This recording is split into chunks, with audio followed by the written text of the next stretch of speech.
And good morning, good evening, good afternoon, wherever you are. Welcome home to dreamy dreamland. Ugh.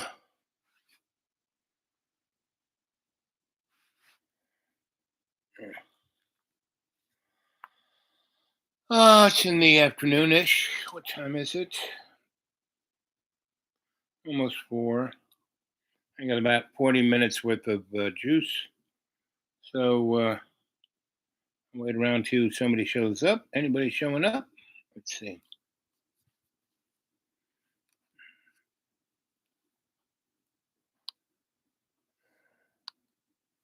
Let's live chat. That's what we're going for. Live chat. I don't know why. So to catch more booze than Keith Richards on the tour plane in 1978 because he just endorsed Justin Trudeau, who's hated, and so watch how. Wow.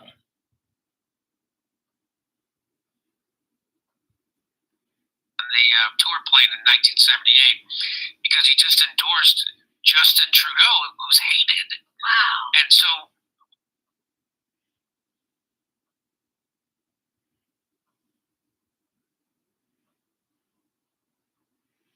Hmm.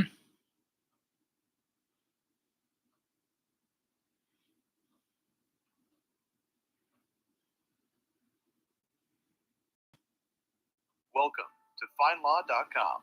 We are simplifying legal topics for you.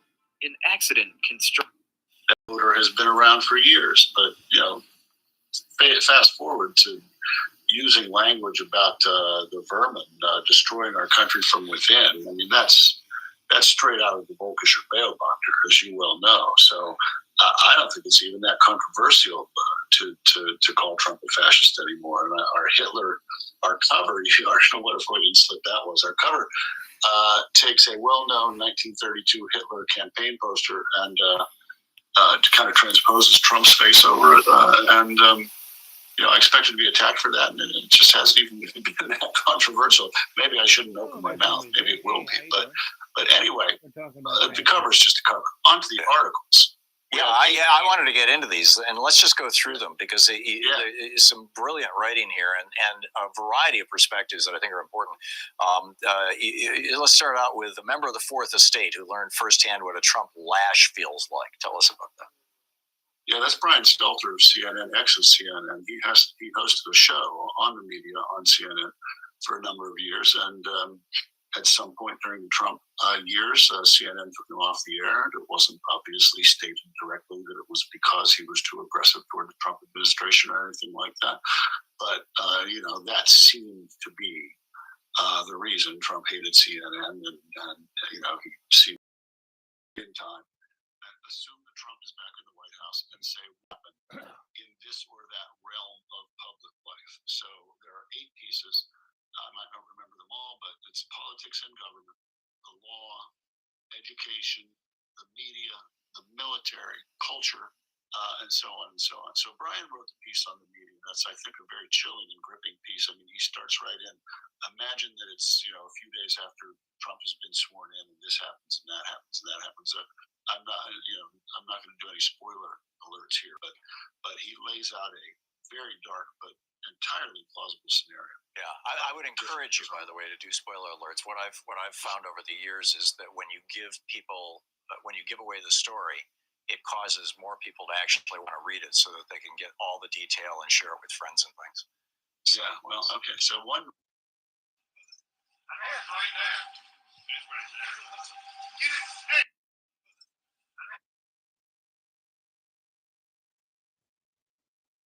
Campaign poster and kind of transposes Trump's face over it, I expected to be attacked for that, and it just hasn't even been that controversial. Maybe I shouldn't open my mouth. Maybe it will be, but anyway, the cover is just a cover. On to the articles. I want to get into these, and let's just go through them because there is some brilliant writing here and a variety of. just a couple days after President Biden's disastrous debate performance. I'm telling y'all, you better show up and show out with them ballots. I'm being serious. Actress Taraji P. Henson gave a speech at the BET Awards. They are attacking our most vulnerable citizens. The Project 2025 plan is not a game. Look it up. Where she mentioned something called Project 2025, a Republican blueprint for the next conservative president, presumably Donald Trump. And in the days since, it seemed like it's everywhere. More and more people online are talking about Project 2025.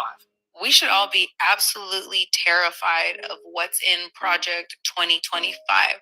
On social media platforms like Instagram and TikTok, the far-right conservatives are revealing their hand now. They have given us the blueprint on what they want to enact in the next conservative presidency. a lot of people have expressed alarm. If you cannot afford to move out of this country within the next year, I need you to take Project 2025 and Trump potentially getting reelected very seriously. I just read what Trump's Project 2025 would do to LGBTQ people, and you've got to see this. So Project 2025 is what Donald Trump and the Republican Party are trying to push through, and it will literally change the way that our government works, and it's so insane, and let's go through it. It is a thorough plan for how they're going to change the country fundamentally to a place that is unrecognizable to almost all of us. And Democrats are seizing on to that concern, particularly as President Biden faces mounting questions about the viability of his candidacy. On Wednesday morning, Biden himself invokes Project 2025 on social media. Project 2025 will destroy America. Look it up. While Donald Trump has also posted recently, claiming ignorance. Trump wrote, "I know nothing about Project 2025. I have no idea who's behind it. I disagree with some of the things they're saying, and some of the things they're saying are absolutely ridiculous and abysmal. Anything they do, I wish them luck, but I have nothing to do with them." This is made for an awkward reality, with Biden pinning Project 2025 on Trump, as Trump is distancing himself from it, saying he's never heard of it and doesn't know who's behind it. So today, what Project 2025 is and where it fits in this mess of an election. From the New York Times, I'm Astead Herndon. This is The Run-Up. Ladies and gentlemen, please welcome to the stage Heritage Foundation's Director of Project 2025, Paul Dans.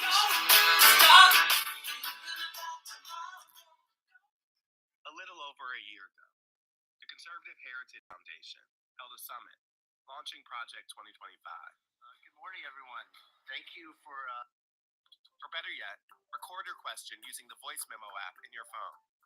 That email again is therunup@nytimes.com. Thanks for listening, y'all.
Why would anyone call a window company to have their roof replaced? That's like calling a landscaper to working on this.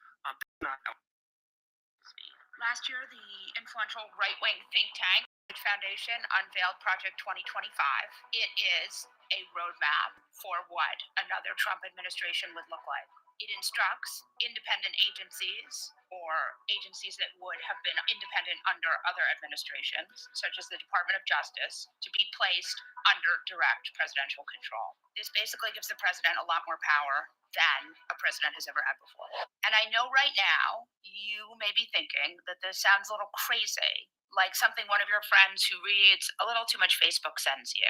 But the Heritage Foundation developed and then linked the Project 2025 mission statement right from their website. The plan is titled Mandate for Leadership 2025, the Conservative Promise. They are not trying to hide it.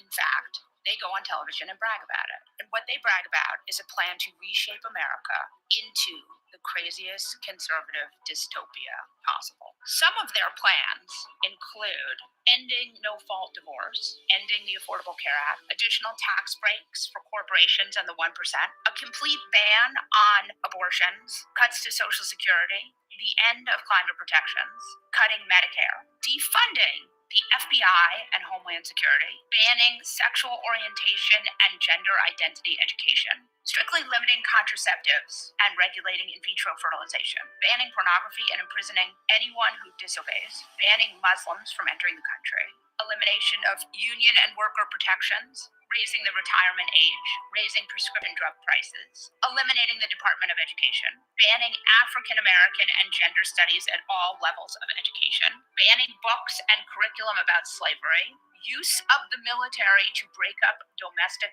protests, ending birthright citizenship, eliminating federal agencies like the FDA, EPA, and NOAA. And despite how crazy that sounds, it's only the tip of the iceberg. Now, you may be thinking, the Heritage Foundation isn't Donald Trump. It isn't his presidential campaign or the Republican Party. But the Heritage Foundation has been the laboratory for many of the conservative policies of the last half century. But don't take my word for it. Here's Senator Marco Rubio from the state of Florida. And it's good to see you. And thank you to Heritage for inviting us here, giving us this opportunity, and for all the scholarship that they do here that really serves as a guidepost for a lot of the public policy we choose to make. These policies are wildly unpopular, and Trump has tried to cover up his ties to them, namely Russ Vought and John McEntee. Let's discuss these guys. Christian nationalist Russ Vought, an author of Project 2025, serves as the policy director of the Republican Party Platform Writing Committee, the RNC. You know, the organization that Trump's daughter-in-law runs that pays many of his legal fees. And you may remember right-wing dating app entrepreneur John McEntee, who was Trump's body man and nicknamed Deputy President, joined Project 2025 to write the database for who the Trump administration should hire. And Trump's own insiders say he will be a big part of the next Trump administration. But a clear sign of Trump's tether to Project 2025 is that Trump's name appears in the document 312 times. They are indeed one in the same. And if you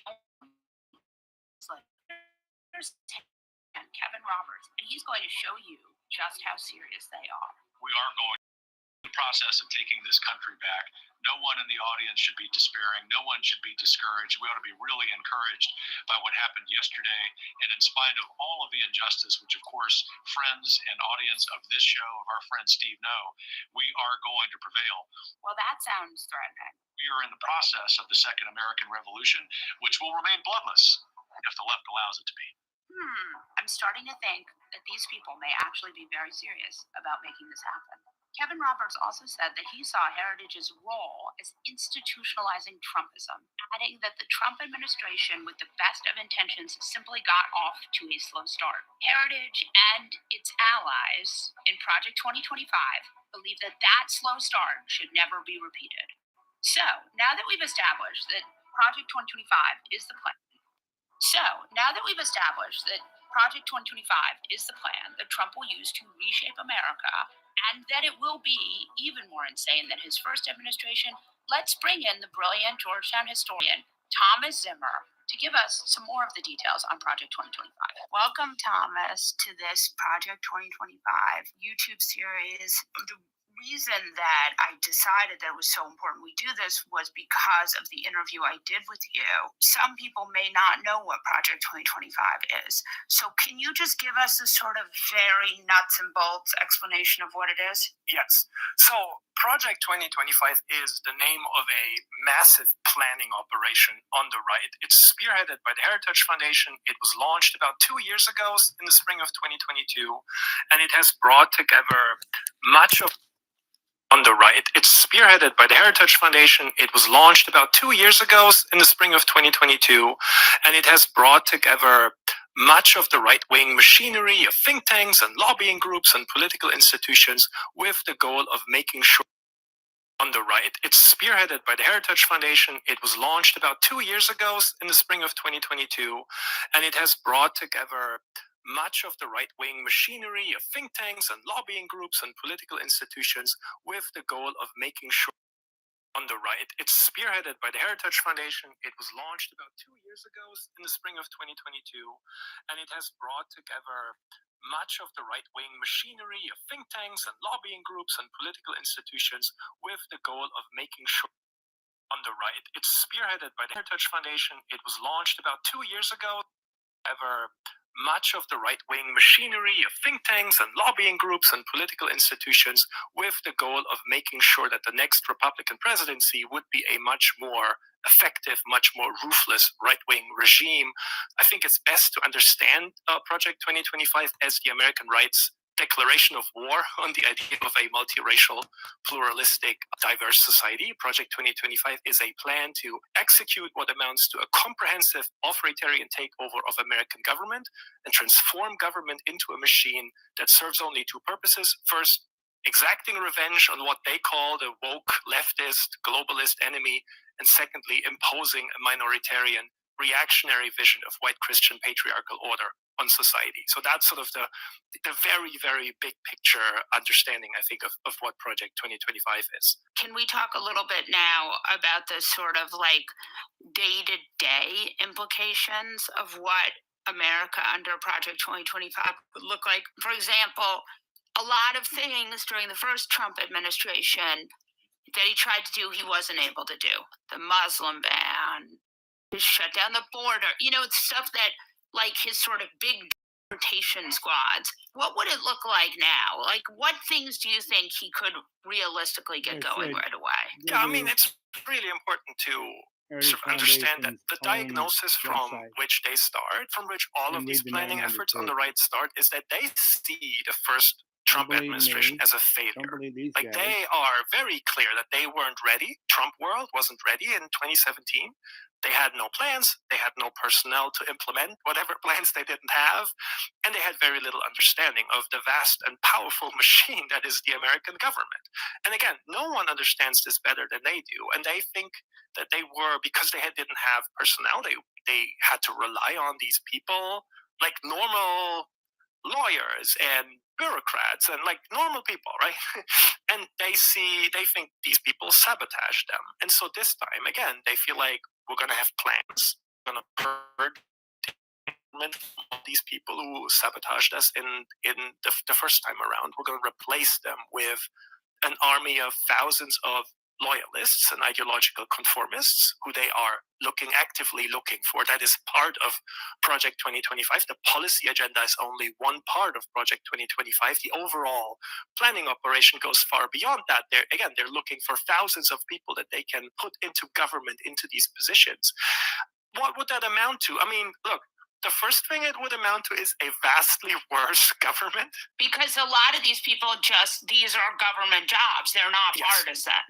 And so you're removing people like from the EPA, which they hate the EPA, but you still want to make sure water doesn't have lead in it, right? I mean, there are certain small things that will be fucked up that we can't even sort of quantify, right? Yes. I think, again, this is probably the point to maybe talk about how extreme the vision of sort of a purge is that they want to institute here, right? They want to come in and look, there's about 4,000 political appointees in American government, right? And every administration, when they come in, they look at all these political appointments. These are people sort of at the higher end of all these departments and agencies, and every administration looks at them, and every administration replaces, the number fluctuates, but usually about 1,000 people or so, right? So every administration brings in about 1,000 people.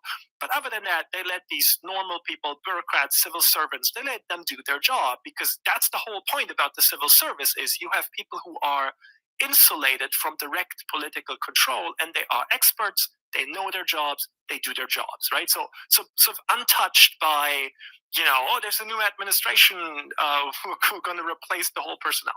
Now, Project 2025 wants to do something entirely different. They want to come in and convert tens of thousands of career civil service positions into political appointments, starting with anyone, they say, in sort of a policy adjacent position or a policy advisory role, but these terms really don't mean anything. The goal is to strip all these people of their civil service protections in order to make them fireable and then fire them. Because again, if you have civil service protection, you can't just be fired for no reason. But they want to convert them into political appointments, fire them, and then replace them with an army of loyalists and ideological conformists. They're talking about numbers, again, fluctuate, but something like 50,000 people that they want to come in, fire, replace by their own people. But think about who they want to bring in here. These would be people whose sole qualification is that they are ideologically on board with the Trumpist project. These wouldn't be experts, right? These wouldn't be people with many years, even decades of experience in these, again, highly specialized, highly technical jobs. And this is exactly what has happened to Russia and China. Putin and Xi basically took over the government because up until then, had the Soviet thing and they had their bureaucracy and it kind of ran. And then the Iron Curtain fell. And then there was about a 15-year period of where you had people feeling like they had freedom and they could go do what they wanted to. And people were serving their country in the right way. And then Putin around 2002 and Xi more like 2000 and I don't know, at least been there 3 times, 7, 5. So maybe 2012, Xi got there. I'm not quite sure, maybe 11.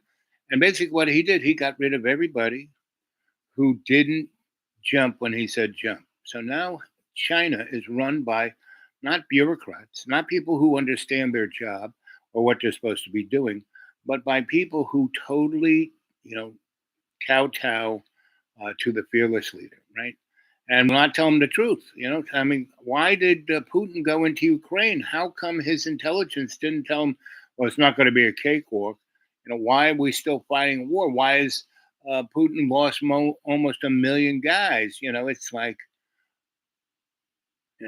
and so, and he should have known. Ukraine used to be part of Russia.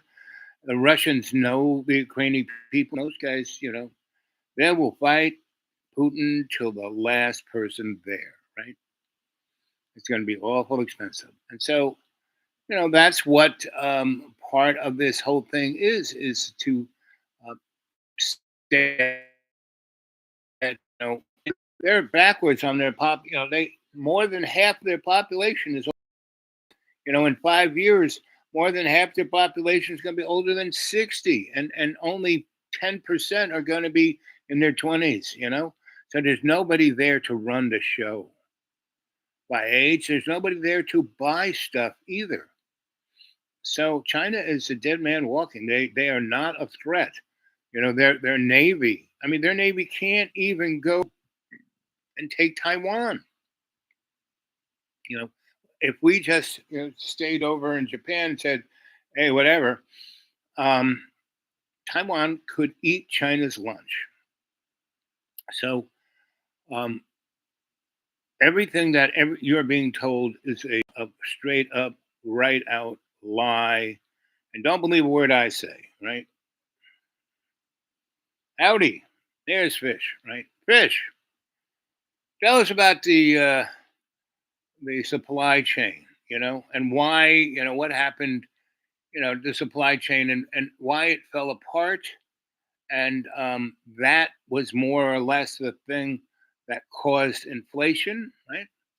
supply and demand. The supply wasn't there, and demand wasn't even there because everybody was stuck in their house. But when they came out of their house and they had all that money that they couldn't spend, they wanted to spend it, and that's where the inflation came from. And now that we realize this, we are moving manufacturing of stuff back to the United States. What's truly amazing, between the 1980 and 2020, most of our clothes were made in China, Taiwan, not Japan, China or Vietnam or Cambodia or India. And now what they're doing is they're making clothes in America, and they're taking all the cotton, which is they got that resource here. They take it to a gigantic 100-acre site where they turn that cotton into thread, into linen, into everything is done on site, in house. Isn't sent to here, to there, to there, to here, to there. It's all done in one place. And when the product hits Walmart, made in America is cheaper and better than made in Thailand or made in India.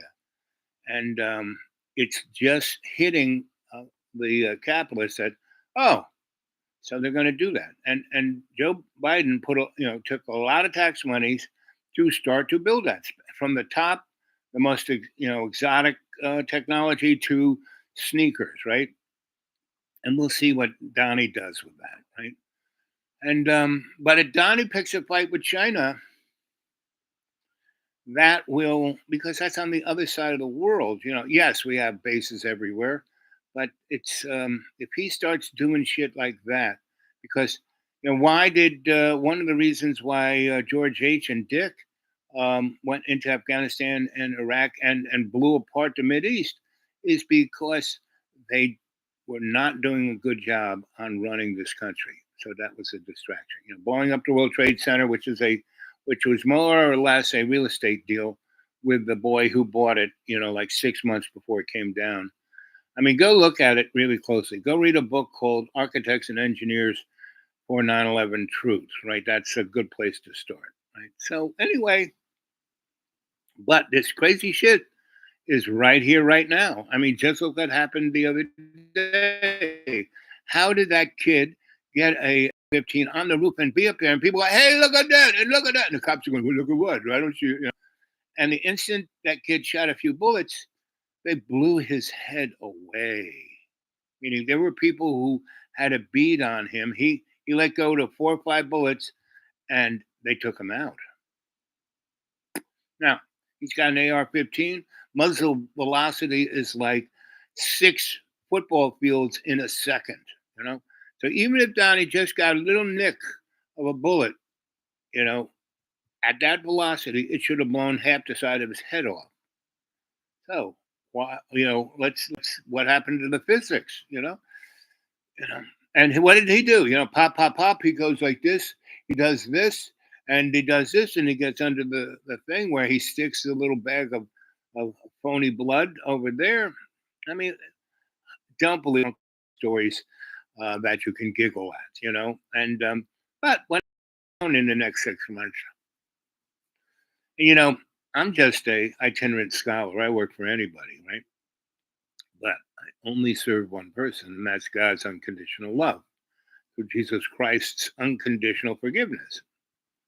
So I'm pretty much a free agent, and I've worked for these clowns before, and it's better to have Uncle Fester there to tell them a story that they might ease up on the stupid shit, So anyway, otherwise, I'm pretty much just going to be out here in the deep green, enjoying it. Meaning the same stupid shit that's going on there between JoJo and the carrot turd is happening here.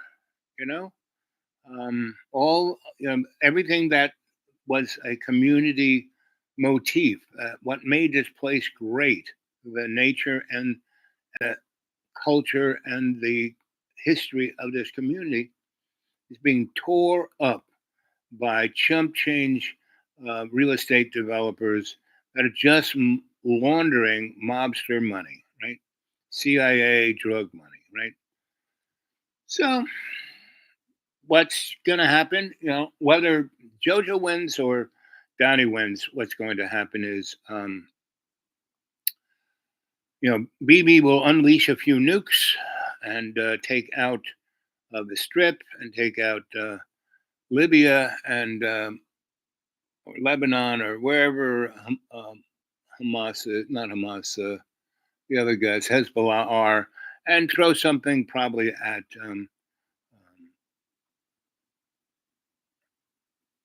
Iran, right? But Iran's probably got nuclear weapons, and they will let them loose too, right? Probably a few at Saudi Arabia and the other chuckleheads of the oil sheiks. And those cities that they've built, they will be gone. And Putin will see this and say, well, hey, I might as well loosen up Ukraine. So he'll take out Kiev, he'll take Odessa, he'll take out that place near Poland where most of the weapons are coming into Ukraine. And it will, oops, we missed it by a couple of miles and got Poland, that town in Poland. And, NATO will be off to the races. Right? So that's like the October surprise right there. Right? And you can go back and listen to, or go read it. It's online, 2025. Listen to that 10 minutes or so. How much juice do I have? Oh, yeah, I better get going. I'm going about, let's see, look a little closer. Oh, I got about 15, 20 minutes. And, well, there's three of you there. Anybody got anything to say before I close out for the afternoon? Go watch when these things go up tomorrow. Go watch the one I did in the morning, and then watch this one. And remember, all of this is an illusion. None of this is real. In every day and every way, take the peace of God's love and in co-creation make it stronger, right? Through Jesus Christ's unconditional forgiveness. And if you're living in that state of mind, none of this really matters. It's an illusion. This is, high school. And all you got to do is keep, your observational skills open. See 3 blocks down, 360, know what your 20 is, you'll be fine. And remember, your life isn't about you. It's about the we in me. Right? And so I'm, in my mid-70s. There's a lot of physical things wrong with me, but I'm in great shape for being a dead guy, And so I'm ready to go, And I've felt a lot of pain in my life. So I know what it is. And it is an illusion. And right now I should be screaming in pain. But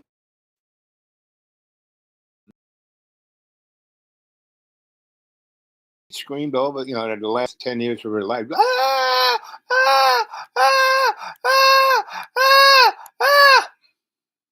And my sister, who had a power of attorney, wouldn't let the doctors give her any kind of, because they gave her some opiates, and my mom was, yeah, ooh, ah. My sister, oh, we can't have that.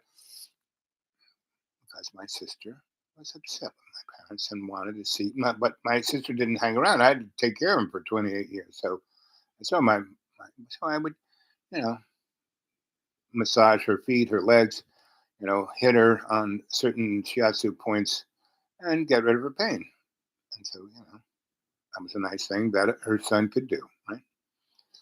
And my sisters they would call up, she dead yet? She dead yet? They die. We want their money, And and my brother, he was like off in his own private Idaho. He's just a cardboard cutout of my father. The worst parts of him, not the better parts. Because that's why I took care of my parents. I told my parents, listen, I'll take care of you. I have no reason to. I don't, but you are sometimes pretty much fun. So if you are in your fun mode, if you are being happy and we're having a good time, I'll be here. Once you're in your scumbag mode, I'm gone. I'll know it before you are even there, and I won't be here. Well, what if I? You better be in your happy mode. And when my mom died, she died. My sister's. Oh, I went to go pick up I picked up my oldest sister at the airport. She wanted to get home, so I brought her home. Said, "Shouldn't we wait for the other girls?" No, no. So I drove her 30 miles there, and I drove back to the airport. And as we were waiting, my other sister, take me home. I said, no, we got a couple more to pick up. And so we're waiting for them. My sister called me, Mom just died. Oh, it was so beautiful. Well, I saw Mom die like 20 times. And, 2 weeks before my sister got there, my mother died and, with Ativan and a few other drugs. She kind of got stepped back up. And when I went into state and said, hey, Ma, yeah, it's not good to die right now because you haven't seen Father Larry. You need the last rites there, don't you? Oh yeah, right. So she came back for that, and otherwise she was having a good time on the other side. So anyway, I mean that's people live in their own private Idahos, and most of the time it's motivated through fear and anxiety, right? So we're human beings. We are motivated by our hormones, basically. Sex drive and fear and all of that kind of stuff. And the thing is to get a grip of that, right? And so if you do that, it's when you can quiet yourself down and then breathe in that prana, which is God. That's what animates us, and be God's doula, right? So that's what I am, and every day in every way I do my best. I don't try, I do my best. I'm not perfect. So I can't be, I do my best, right? And that's where it's at. So I don't want to have the thing, it's getting in the red zone there. So I'm just going to say, I love you guys. And we'll end with a prayer. Our Father who art in heaven, hallowed be thy name. Thy kingdom come, thy will be done on earth as in heaven. Give us this day our daily bread and forgive us our trespasses as we forgive those who trespass against us. And lead us not into temptation, but deliver us from evil. Aho. I love you guys. Okay. Mm-mm.